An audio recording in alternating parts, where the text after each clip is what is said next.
Informasi utama sore hari ini, Saudara, pemerintah Kota Samarinda akan menggelar rapat koordinasi seiring titik api di TPA Bukit Pinang yang dipastikan sudah padam. Pemda setempat juga akan mencabut status tanggap darurat menjadi status siaga darurat. Titik api dan asap di lokasi tempat pemrosesan akhir TPA Bukit Pinang Samarinda dipastikan telah padam setelah beberapa waktu lalu dilanda kebakaran selama lebih dari sepekan. Untuk itu, seluruh pihak terkait akan segera menggelar monitoring dan evaluasi penanganan kebakaran TPA.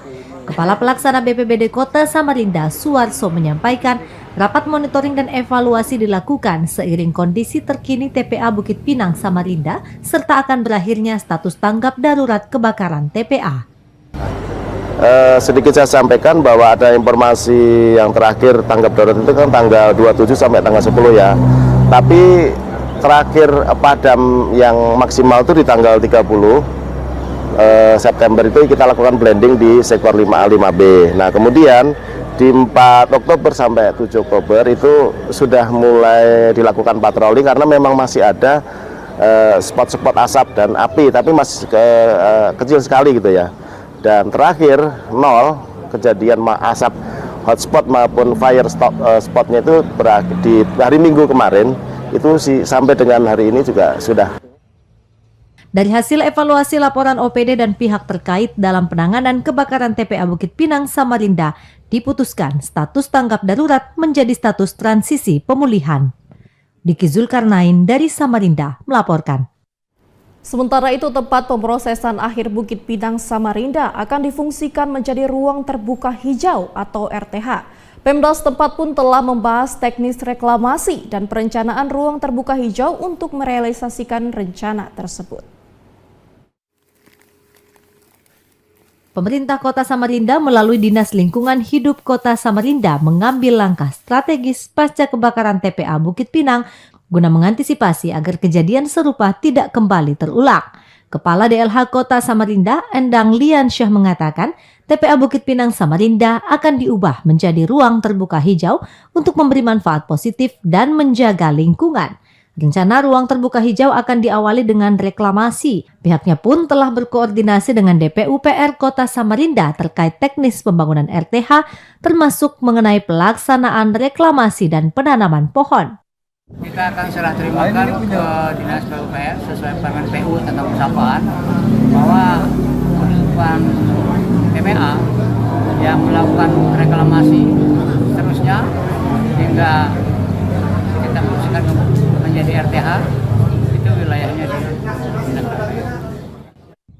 Keberadaan RTH diharapkan dapat menciptakan lingkungan yang lebih hijau, sejuk dan nyaman untuk berekreasi, bermain dan bersantai bagi masyarakat. Diki Zulkarnain dari Samarinda melaporkan.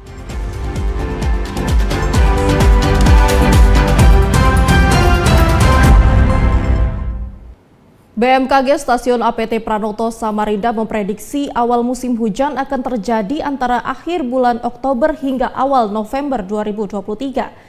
Durasi musim hujan diperkirakan terjadi selama 7 hingga 9 bulan, dengan puncak musim hujan terjadi antara Januari hingga April 2024. Badan Meteorologi, Klimatologi, dan Geofisika BMKG Stasiun APT Pranoto Samarinda memprediksi awal musim hujan akan terjadi antara akhir bulan Oktober dan awal November 2023. Kepala Stasiun Meteorologi Kelas 3 APT Pranoto BMKG Samarinda, Riza Aryan Nur, mengatakan masa transisi ini akan ditandai dengan perubahan cuaca yang cukup cepat. Perakiraan musim disusun menggunakan data hasil pengamatan pos hujan maupun kerjasama dengan Dinas Pertanian, BPBD, serta dikombinasikan dengan data satelit. Musim hujan akan terjadi di seluruh kabupaten dan kota di Kaltim secara merata. Umumnya awal musim hujan di wilayah Kalimantan Timur terjadi pada bulan Oktober hingga awal November. Awal musim hujan ini biasanya mundur dari kondisi normalnya. Wilayah Kalimantan Timur, musim hujan akan awal musim hujan akan berlangsung pada akhir bulan Oktober hingga awal bulan November. Tentunya ini ada sekitar 20 hari lagi. Artinya kita sedang berada di masa-masa transisi, artinya cuaca bisa cepat berubah, kadang tiba-tiba hujan, dan potensi kering juga masih ada. tentunya kewaspadaan kita, khususnya kawan-kawan BPBD maupun stakeholder lainnya, bagaimana kita menanggulangi titik panas atau kebakaran lahan. Durasi musim hujan diperkirakan terjadi selama 7 hingga 9 bulan, dengan puncak musim hujan terjadi antara Januari hingga April 2024. Sifat hujan selama musim hujan diperkirakan berada dalam kategori normal, sama seperti sebagian besar kondisi musim hujan. BMKG Samarinda telah mengeluarkan beberapa produk informasi iklim, di antaranya informasi hari tanpa hujan, informasi perakiraan hujan dasarian deterministik dan probabilistik yang diperbarui setiap 10 hari, informasi perakiraan bulanan, dan informasi perakiraan musim, yakni musim hujan dan musim kemarau. Auzan Gisham dari Samarinda melaporkan. Masyarakat Kalimantan Timur diminta untuk mengantisipasi dampak perubahan cuaca yang dapat mengakibatkan berbagai bencana, seperti banjir dan tanah longsor. Dan untuk mengetahui upaya yang dilakukan dalam mitigasi bencana di Kota Samarinda, kini kita telah terhubung dengan Kepala Pelaksana BPBD Kota Samarinda, Bapak Suarso. Selamat sore, Bapak Suarso. Selamat sore, Mbak Fia. Baik, Pak. Dari hasil evaluasi bencana apa saja yang sering kali terjadi pada perubahan cuaca di Kota Samarinda, Pak? Silakan. Ya, terima kasih. Yang pertama saya sampaikan bahwa di situasi El Nino ini tentunya jenis kebencanaan yang ada di Kota Samarinda itu ya kebakaran lahan dan hutan. Bahkan yang kemarin sedang kita tangani melalui tanggap darurat, yaitu kebakaran TPA Bukit Pinang. Di bulan Agustus, September, dan Oktober ini untuk kebakaran lahan, ya karena Samarinda tidak ada hutan, itu kurang lebih 63 kali kejadian. Itu di musim El Nino ini atau kemarau yang cuaca ekstrim ini. Tapi nanti ketika di akhir Oktober atau awal November, kita juga harus mempersiapkan diri dengan jenis bencana berupa genangan air di beberapa titik tertentu, kemudian longsor, juga termasuk di dalamnya angin puting beliung. Begitu Mbak Bia. Baik Pak, kemudian langkah dan upaya apa saja yang dilakukan BPBD dalam mitigasi bencana tersebut Pak? Ya, tentunya ada 3 upaya yang harus kita lakukan ya. Itu di masa pra bencana, kemudian pada saat bencana, dan pasca bencana. Di pra bencana kita sudah melakukan beberapa bentuk kerjasama kaitannya dengan early warning system banjir. Itu yang harus diketahui oleh masyarakat tentang ketinggian air yang melalui Sungai Karangmumus maupun Karangasem Besar. Ini kita bersama dengan BWS. Kita juga melakukan komunikasi, informasi, dan edukasi kepada masyarakat. Termasuk di dalamnya kita juga sudah melakukan upaya-upaya latihan gabungan untuk merealisasikan atau rencana operasional dari rencana kontingensi banjir yang kita laksanakan. Dan itu seluruh sistem yang ada itu juga melakukan kegiatan dengan tugas masing-masing Mbak Pia. Itu di masa pra. Pada saat bencana ini kita BPBD juga sudah mempersiapkan diri melalui personil dan peralatan, bahkan sudah kita siapkan juga berupa mobil Dalmas untuk kebutuhan evakuasi warga yang kebetulan terjebak genangan air yang beberapa pengalaman yang lalu di daerah Alaya itu ada beberapa anak-anak sekolah kita yang terjebak genangan air sehingga tidak bisa pulang tepat pada waktunya, dan sudah kita persiapkan Pak Wali Kota melalui BPBD Kota Samarinda menyediakan mobil Dalmas. Kemudian di masa pasca tentunya kita juga harus mempersiapkan atau menganalisa kembali titik-titik mana genangan air, dan kita bekerja sama dengan PUPR untuk mengkaji penyebab banjir di titik-titik tertentu itu apa, sehingga kita bisa melakukan penanganan secara menyeluruh.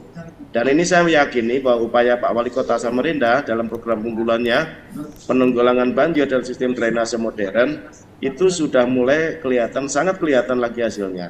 Dan ini saya yakin Pak Wali, kalau toh misalnya masih terjadi genangan air, itu bagian proses dan mungkin karena belum selesai sehingga masih ada genangan-genangan. Begitu Mbak Fia. Baik Pak, Kemudian bagaimana kesiapan personil dan sarana prasarana BPBD menghadapi potensi bencana yang mungkin akan datang di kota Samarinda sendiri, Pak?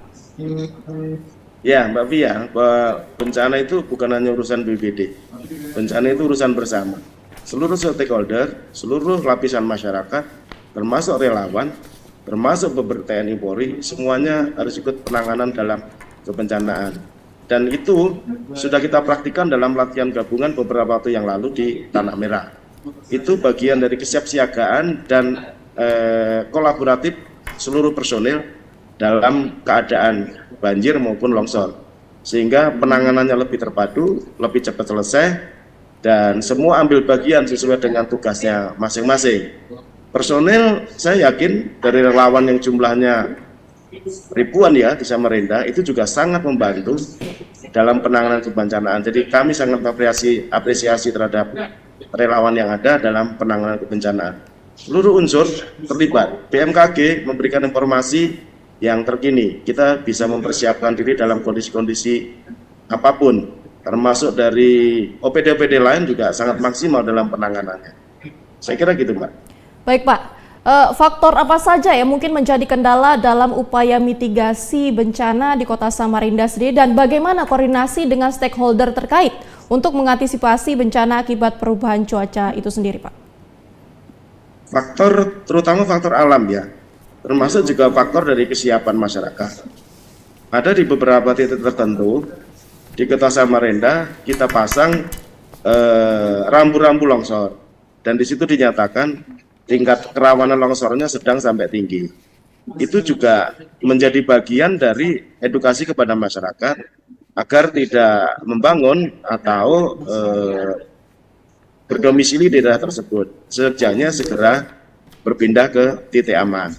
Termasuk di dalamnya juga kendala-kendala lain yang perlu ditangani lebih lanjut adalah kesiapan dari personel kita. Dari jumlah yang menurut saya karena kota Samarinda ada 10 kecamatan, personel yang BPBD ini juga belum memenuhi dalam penanganan, maka perlu ada penambahan tenaga.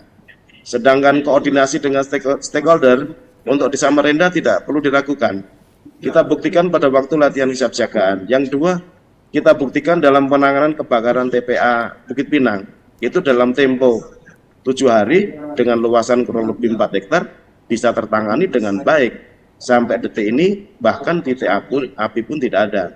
Dan mudah-mudahan terjadi hujan lagi sehingga TPA Bukit Pinang juga makin aman. Itu bukti fakta bahwa kolaboratif di kota Samarinda di bawah kepemimpinan Bapak Dr. Andi Harun, kita semuanya kompak dalam melayani masyarakat termasuk di dalamnya penanganan kebencanaan yang ada di kota Samarinda. Gitu Mbak Fia. Baik, Pak. Memasuki musim penghujan, Samarinda masih mengalami kabut asap, Pak. Bagaimana penanganan yang dilakukan untuk meminimalisir dampak kabut asap tersebut, Pak? Silakan. Iya, saya pastikan dulu bahwa kabut asap itu dari TPA Bukit Pinang tidak ada lagi asap, tidak ada lagi api, kemungkinan terbawa angin, cuma kita sumbernya belum tahu dari mana. Tapi upaya-upaya untuk melindungi masyarakat tentunya dengan cara kita komunikasi dengan tim kesehatan, termasuk dari beberapa perusahaan yang menangani kesehatan, itu telah melakukan semacam pemeriksaan, bahkan juga melakukan pendekatan kepada masyarakat tentang bahwa warga yang kebetulan terkena dampak dapat berkomunikasi melalui Puskesmas maupun dokter on-call yang telah disiapkan oleh Dinas Kesehatan Kota Samarinda. Gitu Mbak Bia. Baik Pak, terakhir Pak, bagaimana apa yang ingin disampaikan BPBD Kota Samarinda kepada masyarakat agar lebih waspada dan mengantisipasi potensi bencana yang terjadi dampak perubahan cuaca sendiri Pak? Ya, masyarakat harus kita bekali kemampuan untuk mempersiapkan diri dalam menghadapi setiap bencana. Ya, baik itu melalui pembentukan desa-desa tangguh bencana, kemudian melalui pelatihan, melalui dengan relawan-relawan yang ada, termasuk di dalamnya sosialisasi edukasi yang sering kita wartakan baik melalui media massa media cetak maupun media-media lainnya. Dan seluruh komponen, baik dari personil, stakeholder, peralatan, itu semuanya harus kita persiapkan, kita cek kembali, sehingga ketika terjadi suatu saat ada kebencanaan, kita sudah ready, tinggal bergerak. Tim sudah bekerja sesuai fungsinya, gitu Mbak Bia. Baik, terima kasih Pak atas waktunya dan kesediaannya. Selamat beraktivitas kembali Pak, sehat selalu. Makasih Mbak Bia, salam tangguh, salam kemanusiaan. Salam kemanusiaan Pak.